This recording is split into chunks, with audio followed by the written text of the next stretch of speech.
Hello and welcome to the July update from Pennyhill Junction. So there hasn't really been any progress to the layout since the last update. Combination of things really. Obviously the heat, we've had quite a bit of a heat wave here in the south of England over the last couple of weeks. So conditions in the loft have been pretty unbearable. And also I had a minor operation which sort of kept me sort of laid up for the best part of a week, and also a shortage of funds really for buying any additional track etc. to continue to advance the layout. What I have purchased, well, first item here is the EWS coal hopper. That was actually a birthday present, which I forgot to update and tell you about on the last video. But I did, so with what little leftover change I had, I did purchase this flask, this nuclear flask as well. At some point in the future, I'll look to get probably a couple of DRS 68s in the layout, and then add a couple more flasks, make it all a bit more prototypical. So you can see it's still just the single loop around the perimeter of the baseboard. What I have added since the last update is just a couple of temporary sidings here, just so I've got somewhere to store my two locos. Initially I had to keep taking them on and off the track every time I wanted to run them, so I thought I'd just, with a small track and old points, I'd just make a temporary siding so I didn't have to keep lifting locos on and off the track every time I wanted to use them. And before I spend any more money on track for the second loop and beyond, what I've decided to do is, while I've got this first loop down, is make the conversion to DCC now, get all the point motors fitted. So I've got five points on this first loop. Make the conversion now, and then I could advance the track from there on in, and sort of go stick with DCC and go from there. So what I've just purchased, literally yesterday, I purchased this item. It's a DCC no solder power bus kit, starter kit, and I've got this from Express Models. There's the details there of Express Models. First time I've been through Express Models. Fantastic first impression. As I say, I purchased this yesterday. It was Tuesday morning, and by Wednesday morning I had it delivered through the door. And the kit, you can see, got the contents of the pack there. So it comes with blue and brown power bus lead, 10 meters of each, 20 meters of layout wire, which can be used for the droppers. It's got a pack of 10 tap slices, 2 units of 12-way terminal blocks, 40 crimp blades, 40 blade splices, and also, which will come in really handy, is this crimping tool. So the whole set was a little under £30, I think £29.95, and a couple of pound postage on top of that. You'll see also it comes with a diagram to give you a simple view of how to set up your power bus. And what I'm going to do is make a start with wiring up the layout, and as I go through each stage, I'll demonstrate this on the video.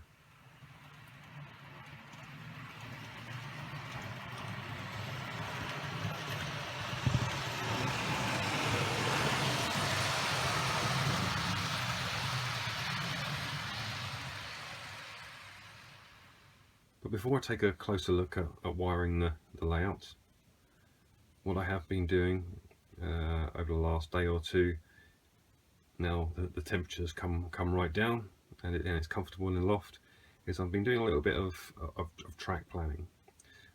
So I've used various software to do plans of the layout, what my intention is, but it doesn't always, even though they say it's to scale, I think sometimes you see the baseboard in reality, it doesn't quite always work out how you first envisioned. So what I've done is I've printed out a load of these Pico turnout plans, which are printed to scale, and I've started again using some old track that I've got as well for the straights and some of the curves. Just started to plan out some of the layout and get an understanding of exactly what track work I need to purchase over the coming months. So I'm here on the east end of the layout. You'll see that the station is over there, so the east end side of the station.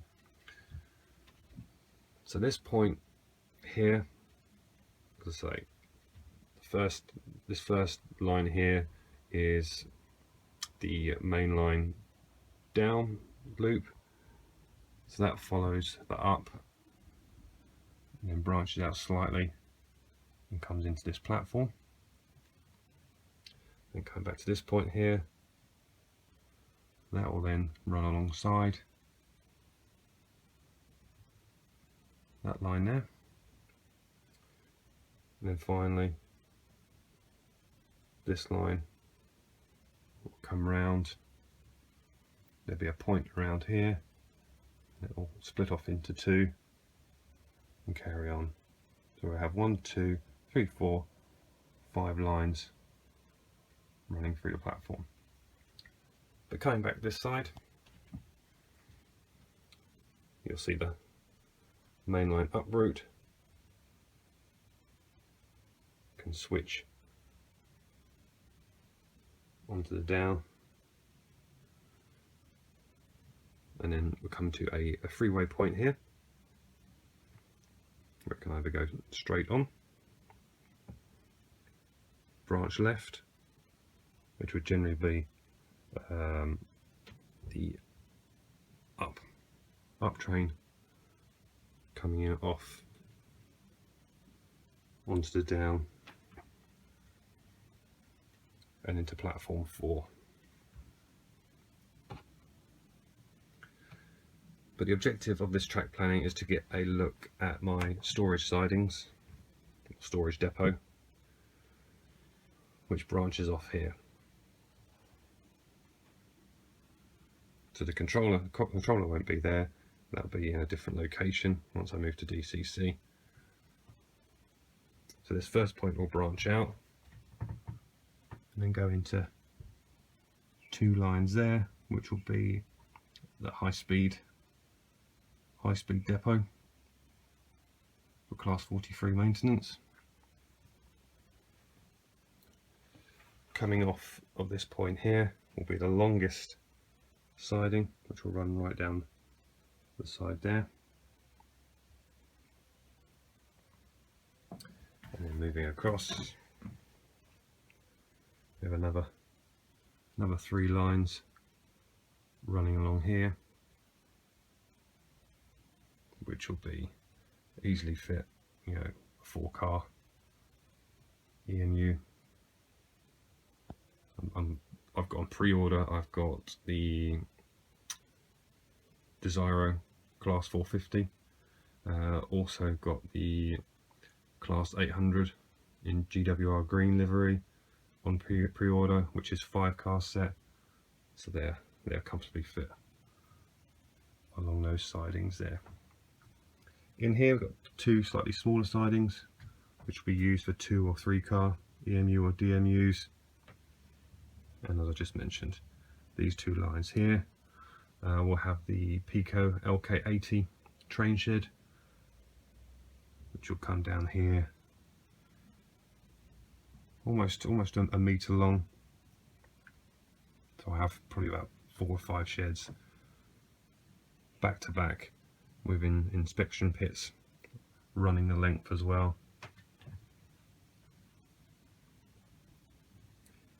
And that yeah, that should look good. That'll be what will be named, as I mentioned in my very first video. So I live on the old Dean estate right next to Pennyhill Park Hotel, where I got the name of the layout.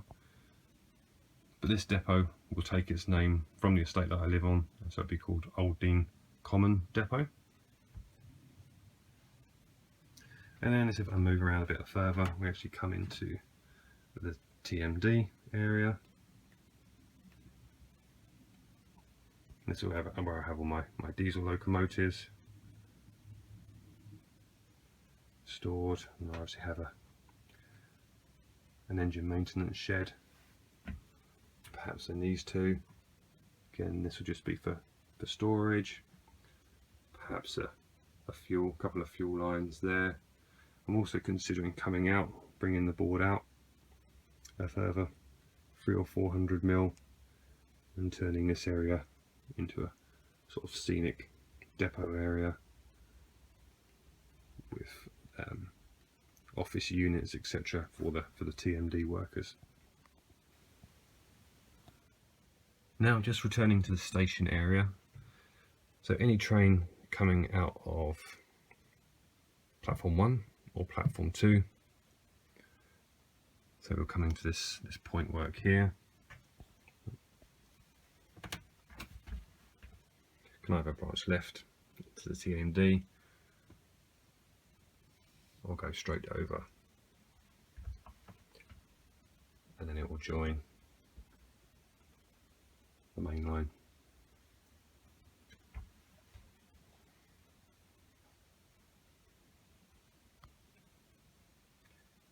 So pleased with that. I think that's all gonna work, and so this gives me a good idea now to scale of what these areas will look like. So once I've installed all my DCC wiring, I'll then look to get the second loop in, which will run alongside the main line up, and then I'll start working on some of the internal stuff like the TMD, like the HST and MU-DMU depot, before finally turning my attention to the station area. That's going to take some time to complete. Once that's all done, I can then start working on my elevated section, which will be 2 lines running about 100mm high roughly at the very back, and so the high speed line will then follow right around the full perimeter of the layout.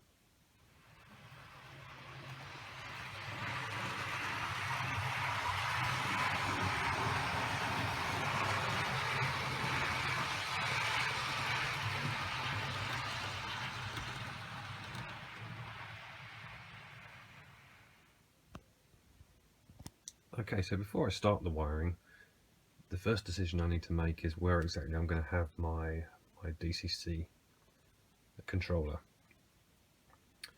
Now,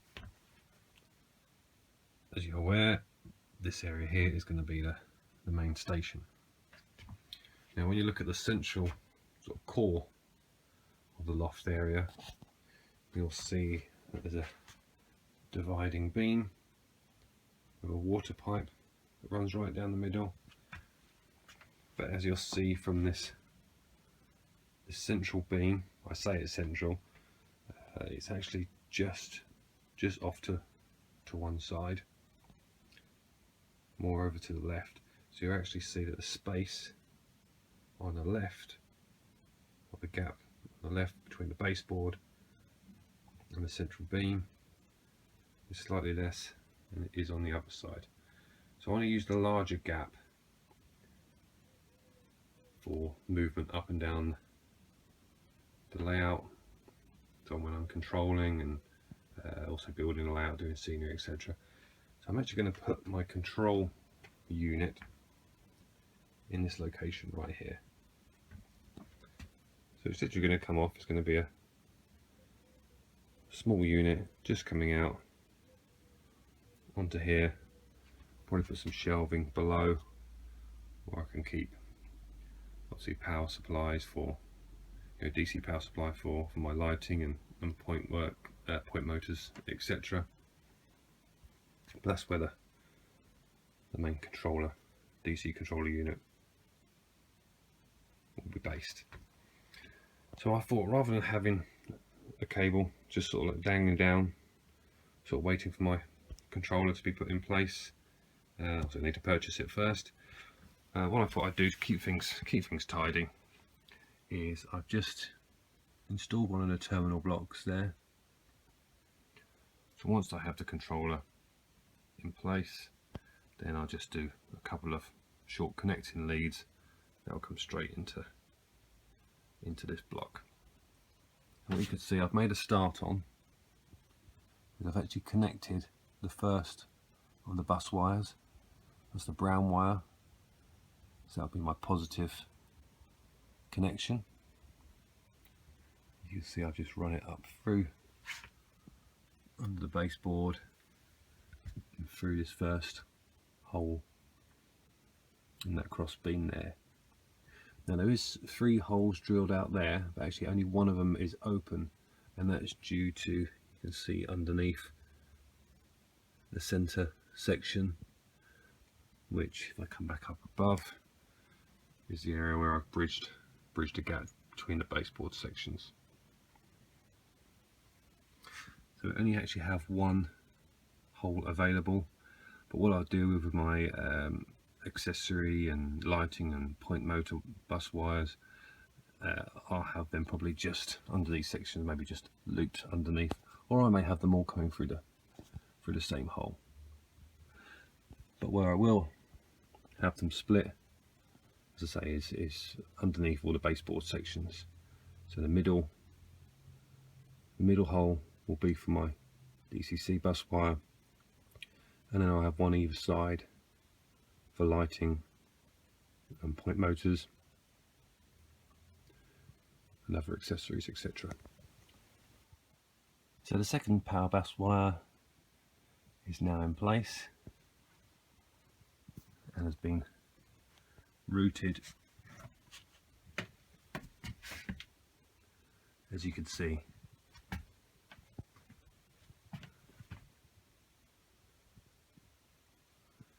right around the baseboard.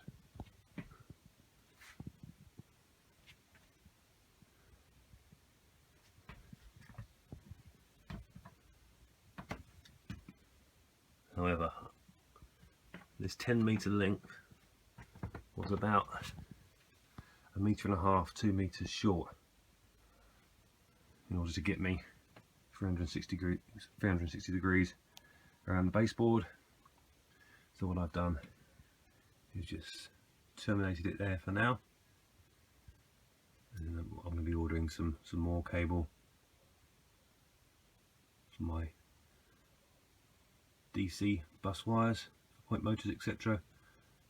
So I'll order a little bit extra length just to finish that last section, which brings us pretty much right back to the start. I mean, I could keep that where it is and then run some extra cables, extra length cables from the feeder wires, but I think that'll start to look a bit messy. So I'd rather keep the bus wire going right around the layout, so I can try and keep the cabling as tidy as possible.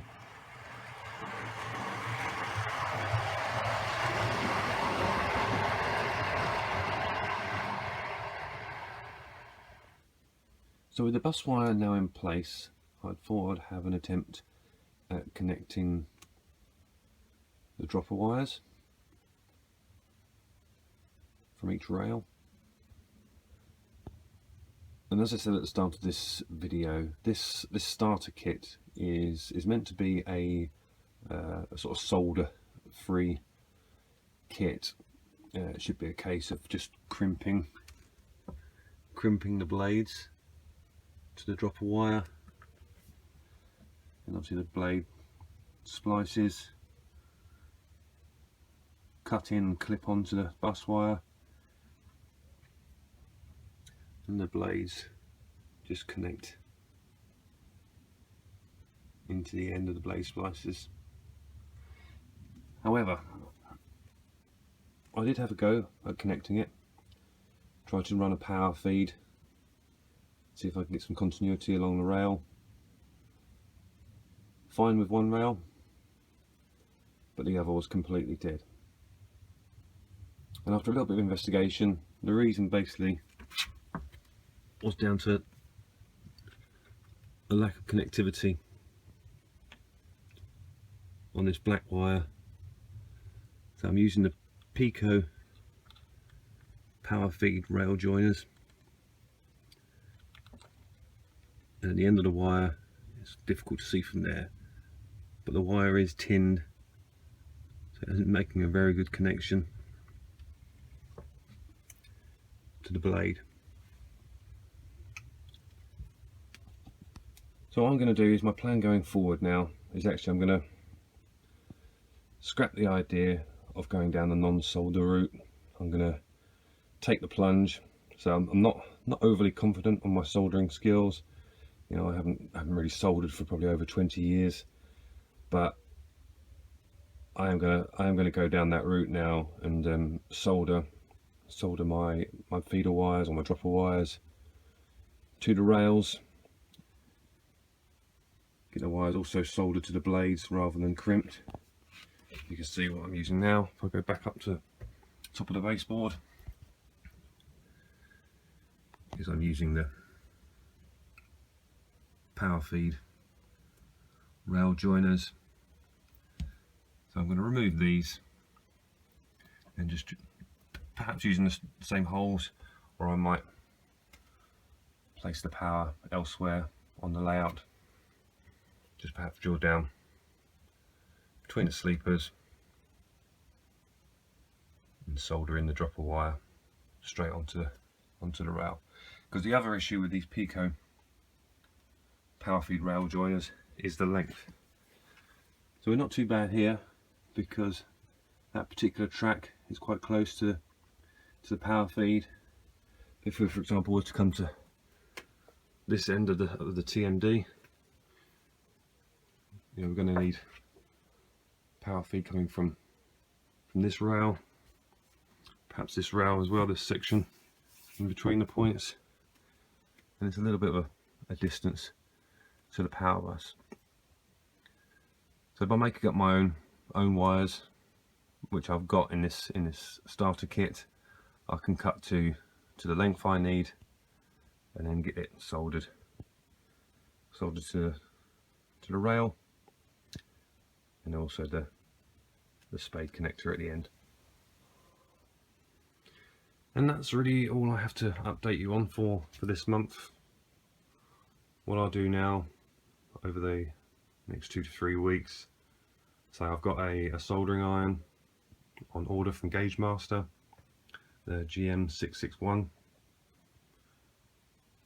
with all the bells and whistles. Looks like a good model, not cheap, $29.95, but I've just placed an order for that, so I'm hoping that will do the job that I need and last me for many years. So once that arrives later in the week, I'll start to carry on with the wiring right around this first loop, and then by the end of July I hope to have purchased my Hornby Elite DCC controller. So the next update video, hopefully you'll see that all installed, and we'll have some locos finally running DCC on the layout. So thanks again for watching. Hopefully there'll be some nice warm weather again in July. So enjoy the next stage of the summer, and speak to you all again soon. Bye for now.